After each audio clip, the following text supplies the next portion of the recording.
Сургалтын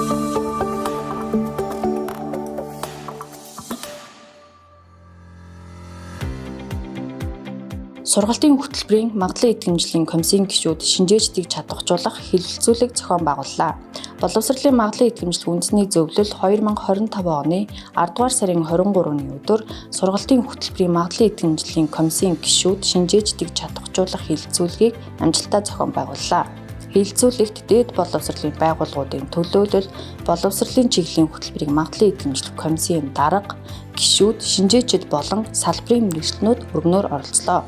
Хэлэлцүүлгийн зорилго нь сургалтын хөтөлбөрийн чанарын баталгаажуулалт, магадлан идэвхжлийн үнэлгээний үйл явц, арга зүйг сайжруулах, шинжээчдийн мэргэжлийн чадварыг нэмэгдүүлэх, шинэлэг арга туршлагыг түгээн дэлгэрүүлэхэд чиглэгцээ. Хэлэлцүүлгийн үеэр оролцогчид хөтөлбөрийн чанарын баталгаажуулалтын эрх зүйн орчны хэрэгжилтийг сайжруулах, шинжээчдийн дүгнэлт нотлохоонд тулгуурласан үнэлгээний ил тод нэгдсэн аргачлал бүрдүүлэх, PDCA мөчлөгт суурилсан чанарын тасралтгүй сайжруулалтын системийг хөтөлбөрийн үнэлгээнд түлхүү хэрэглэх, шинжээчдийн үнэлгээний арга зүйг сайжруулах, нотлох баримтын чанар хүртээмжийг нэмэгдүүлэх, хөтөлбөрийн уялдааг судлах зэрэг үр дүнтэй санал солилцож, шин санаачлагыг дэмжсэн онцлогтой болж өнгөрлөө.